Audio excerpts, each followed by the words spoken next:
Lines from The Lay of Last Minstrel by sir Walter Scott. दोस्तों, ले का मतलब है नगमा या गाना, और मिन्स्ट्रल का मतलब है गवैया या गाने वाला यानी सिंगर वगैरह। ले ऑफ लास्ट मिनिस्टर आखिरी गवैये का गाना। जब हम इस पोएम को डिस्कस करेंगे तो आपको इसका मतलब भी अच्छे से समझ में आ जाएगा कि इसका नाम ये क्यों है। दोस्तों, ये सबसे ज़्यादा पुरजोश और हुब्बुल वतन पोएम है, यानी this is a patriotic poem जो कि हुब्बुल वतनी की रूह फूंक देती है इंसान के अंदर।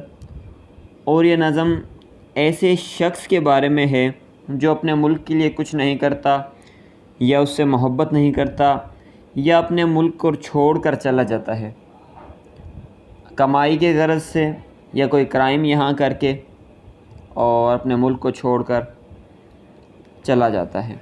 इस नज़म की तमाम लाइनें ऑक्टो सैलेबलिक हैं, यानी 8 सैलेबल्स की है। सैलेबल क्या होता है? एक लफ्ज़ को सैलेबल कहते हैं, लेकिन एक लफ्ज़ के अंदर एक आवाज़ वाला हो तो उसे मोनोसैलेबल यानी एक अल्फाज वाला, एक सैलेबल वाला लफ्ज़ कहते हैं। जैसे कि डे, तो इसके अंदर एक ही साउंड प्रोड्यूस हो रही है तो इसको मोनोसिलेबल कहेंगे। इसी तरह कुछ लफ्ज़ होते हैं डायसैलेबल यानी 2 अल्फाज वाले। कैसे? इस पोएम के अंदर यूज़ हुआ है, जैसे नेवर, नेवर, ये एक सैलेबल नहीं, ये 2 सैलेबल्स हैं। और दूसरा वर्ड है हिमसेल्फ, हिमसेल्फ, ये 2 सैलेबल हुए। ऑक्टो सैलेबल का मतलब है जिसके अंदर 8 सैलेबल, यानी इस पोएम की तकरीबन हर लाइन में 8 सैलेबल्स हैं।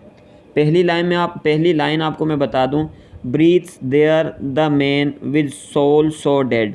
अब हम काउंट करेंगे, breathe there the 3 syllables, man with soul 3, ये 6, सो डेड 7, 8, ये 8 सैलेबल्स हो गए। दूसरी लाइन में हु नेवर, हु एक हो गया, नेवर ये 2 सैलेबल्स है, नेवर, नेवर 2 और हु 3, ये उसके बाद है टू, ये हो गए 4, हिमसेल्फ, हिम सेल्फ 5, 6, ठीक है, हिम और सेल्फ ये 2 सैलेबलिक वर्ड है।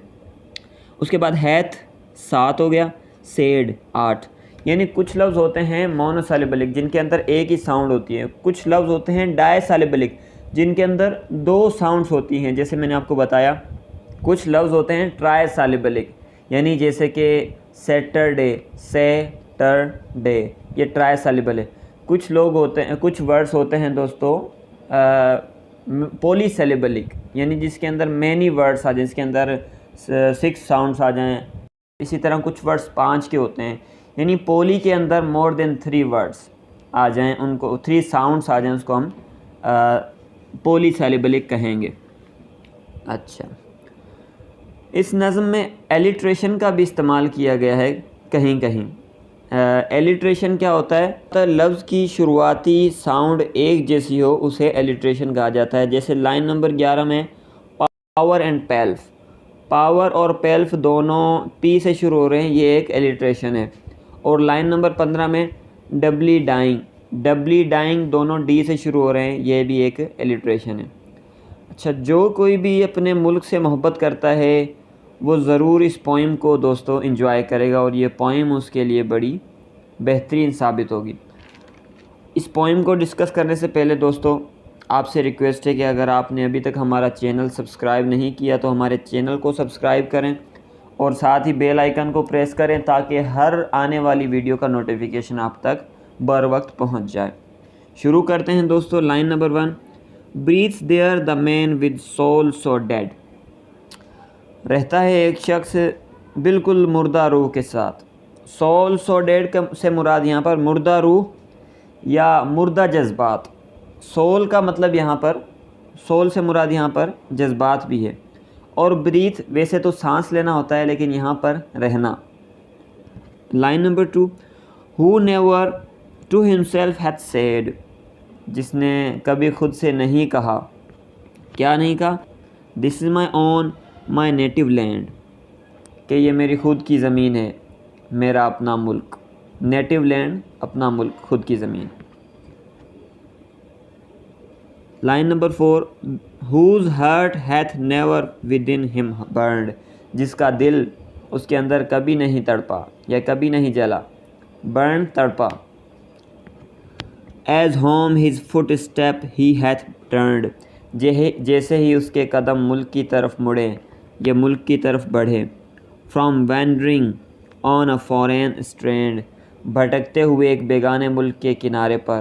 اسٹرینڈ سے یہاں پر مراد کنارہ.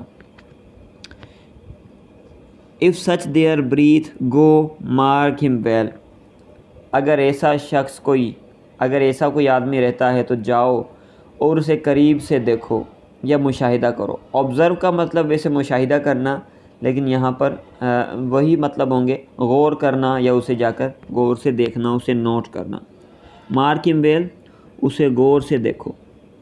فار ہم نو منسٹرل ریپچرس سویل،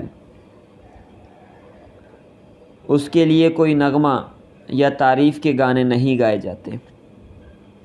ریپچرس will make a noble sound, مطلب ایک اچھا گانا نہیں گایا جاتا اس کے لیے.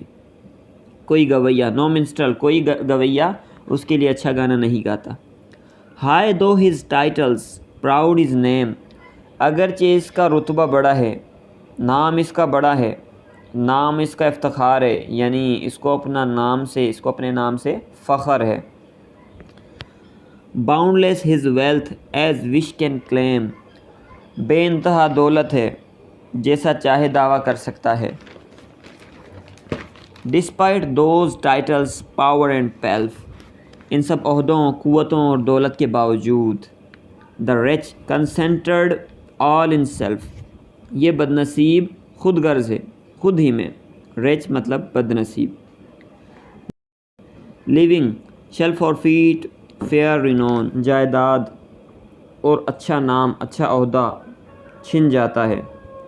اس سے پہلے والی 3 لائنوں میں دوستو یہ کہہ رہا ہے پوئٹ کہ اگرچہ اس کی بے انتہا دولت ہے، اس کے بڑے رتبے ہیں، اس کے پاس پاور ہے، پیسہ ہے، لیکن وہ بدنصیب خود غرض ہے، یعنی خود کا ہی فائدہ پہنچتا ہے. لیکن اس کے باوجود بھی اس کی جو جائیداد ہے اور اس کا اچھا نام فورفیٹ یعنی چھن جاتا ہے. اینڈ ڈبلی ڈائنگ شل گو ڈاؤن، اور 2 طرح کی موت مار کے وہ نیچے جاتا ہے، یعنی قبر کی مٹی میں 2 طرح کی موت مار کے. 2 طرح کی موت کون سی دوستو؟ ایک تو موت اہل وطن اور اپنے ملک کی نظر میں، اور دوسرا جسمانی موت یعنی فزیکل ڈیتھ. یہ 2 طرح کی موت وہ مرتا ہے.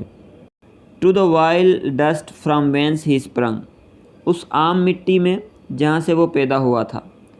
وائل ڈسٹ یعنی عام مٹی، اور اسپرنگ پیدا ہوا.